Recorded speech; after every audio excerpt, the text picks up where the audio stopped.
আমরা আল্লাহর প্রত্যেকটা হুকুমের কাছে আত্মসমর্পণ করবো, তবেই আমরা এতগুলি কোরবানি পশু তিনভাবে পশু কোরবানি করা হয়, এটা একটা শর্ত। কোরবানি রক্ত পাস করে আমার অবস্থা খুবই খারাপ, রক্ত পাস করে বডি কিন্তু মারুফাত হুসাইন জনাব আল্লাহু আকবার, আল্লাহু আকবার, লা ইলাহা ইল্লাল্লাহ, আল্লাহু আকবার। ময়দানে উপস্থিত যেহেতু প্রতি বছর দুইবার আমরা নামাজ যখন শুরু করব,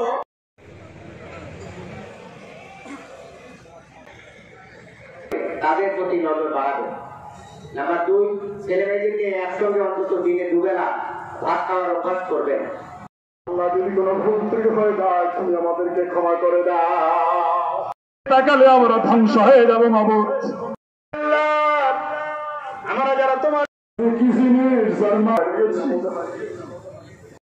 ফিলিস্তিনের মুসলমানদেরকে তুমি মঞ্জুর করে দাও। পবিত্র ঈদ উল আজহার নামাজ আমরা আদায় করেছি। আমরা প্রত্যেক কাজের শুরুতে ইনশাআল্লাহ বলবো 4 নাম্বার আমরা পাঠ করি আল্লাহু আকবার, আল্লাহু আকবার, লা ইলাহা। মাওলানা মাসুম তারিক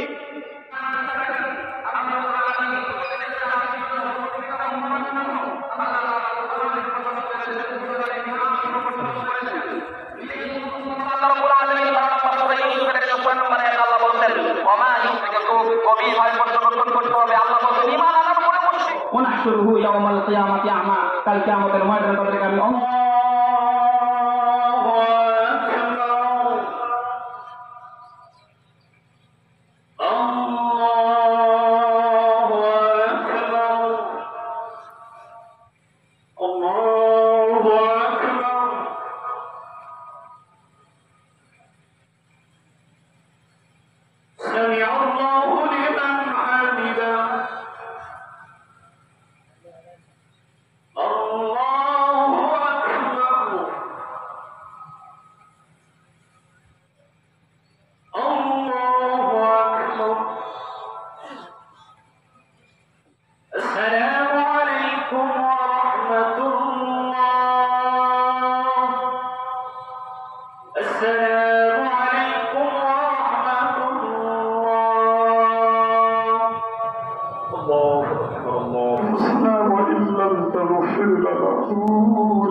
গুনাহগুলিকে মাফ করে দাও। তোমার বান্দাদের কাছে তুমি নদিয়ার চোখের পানির থেকে তাকিয়ে বাবা যাদের সঙ্গে কুয়োর থেকে জান্নাতের টুকরো বানায়, মায়ের পেট থেকে মাকে কষ্ট দিয়েছি, সন্তানটা যখন প্রসব মুহাম্মাদুর রাসূলুল্লাহ। বৃন্দকে, সম্মানিত খতিব সাহেবদের, সম্মানিত প্রশাসনের দায়িত্বরত সকল সদস্যবৃন্দকে এবং সাংবাদিক বন্ধুদের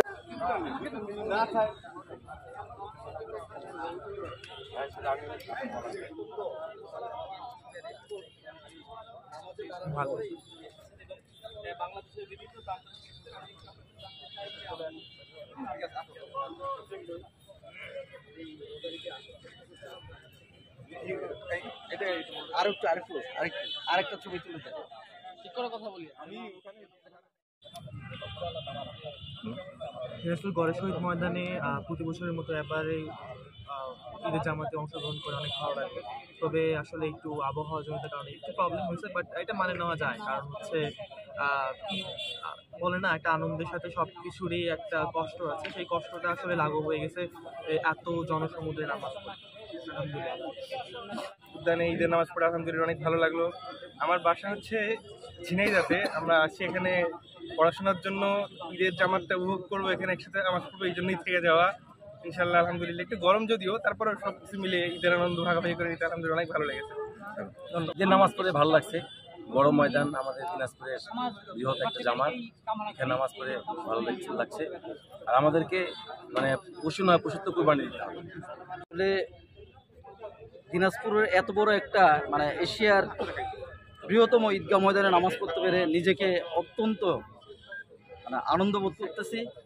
এবং এর সাথেও বলতে চাই, আমি প্রতি বছরে আসার চেষ্টা করি, আসতে পারি না, হয়তো বা উপর আল্লাহ কবুল করেন না। এবার আমি ঢাকা থেকে এসে এত বড় একটা জামাতে নামাজ পড়তে পেরে নিজেকে মানে অত্যন্ত আনন্দ বোধ করতেছি এবং মানে নিজেকে ধরে রাখতে পারতেছি না, আবেগে আপ্লুত হয়ে গেছিলাম।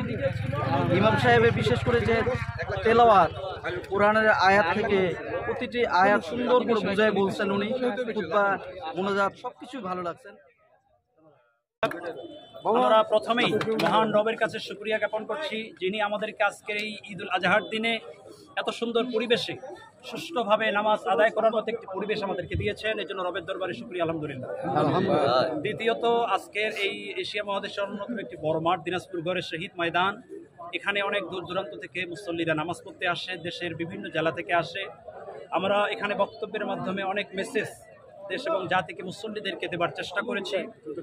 আমাদের দেশ, আল্লাহ সুবহানাহু ওয়া তাআলা এই দেশকে যেন সমস্ত ষড়যন্ত্র থেকে হেফাজত করেন এবং আমাদের এই শুধুমাত্র বাংলাদেশ নয়, বিশ্বের বিশেষ করে ফিলিস্তিন সহ বিশ্বের বিভিন্ন জায়গায় যারা মুসলমানেরা যেখানে নির্যাতিত নিপীড়িত, আমরা মোনাজাতে তাদের জন্য দোয়া করেছি, আমাদের দেশের জন্য দোয়া করেছি। ইনশাল্লাহ আগামী দেশ, আমাদের দেশ একটি সোনার বাংলাদেশ হবে, এই আশাবাদ ব্যক্ত করছি আমরা, এবং এটাই আমরা আল্লাহর কাছে দোয়া করছি। এবং এই কোরবানির যে শিক্ষা, ত্যাগের শিক্ষা, এই শিক্ষাটা আমরা অর্জন করে শুধু কোরবানির দিনে নয়, কোরবানির পরের সময়গুলিতেও আমরা যা ত্যাগের মাধ্যমে দেশকে ডেভেলপ করতে পারি। গরিব, মেহনতি এবং সাধারণ মানুষ যারা স্বাবলম্বী আছি, তাদেরকে সাহায্য করে আমাদের দেশকে যাতে ডেভেলপ করতে পারি। কোরবানি কিন্তু এই মেসেজ, এই শিক্ষাটাই আমাদেরকে দেয় এবং এটাই আমরা জাতির কাছে, মানুষের কাছে পেশ করবার চেষ্টা করছি। আমরা দোয়া করছি আল্লাহ যেন এই মেসেজ অনুযায়ী আমাদের সকলকে আমল করার তৌফিক দান করেন। সহযোগিতা দিনাজপুর জেলার বিখ্যাত গোরে শহীদ বড় ময়দানে আমরা সকলে মিলে পরিশ্রম করে একটি আনন্দমুখর পরিবেশে ঈদ উল আজহার নামাজ আমরা আয়োজন করেছি এবং আমরা এখন এখানে নামাজ শেষ করেছি। আপনাদের সকলকে আন্তরিক ধন্যবাদ জানাচ্ছি। আমরা চেষ্টা করব যে পৌরসভার ভিতরে যে সকল এলাকায় কোরবানি পশু জবাই করা হবে, সেই জায়গাগুলো পৌরসভা এবং জেলা প্রশাসনের তদারকিতে অল্প সময়ের মধ্যে পরিষ্কার পরিচ্ছন্ন হবে। আমরা সেই বিষয়ে নজর দেব। আপনাদের কাছে অনুরোধ থাকবে, ঈদের সময় ঘরে ফেরত হাজারো মানুষ সবাই যেন স্বাচ্ছন্দ্যে ঈদের সময় পার করতে পারে।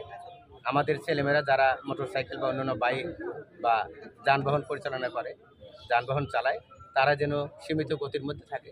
আমাদের পরিবারে একটি দুর্ঘটনা মানে এই সারা জীবনে সেই দুর্ঘটনাটা কান্না হয়ে থাকতে পারে।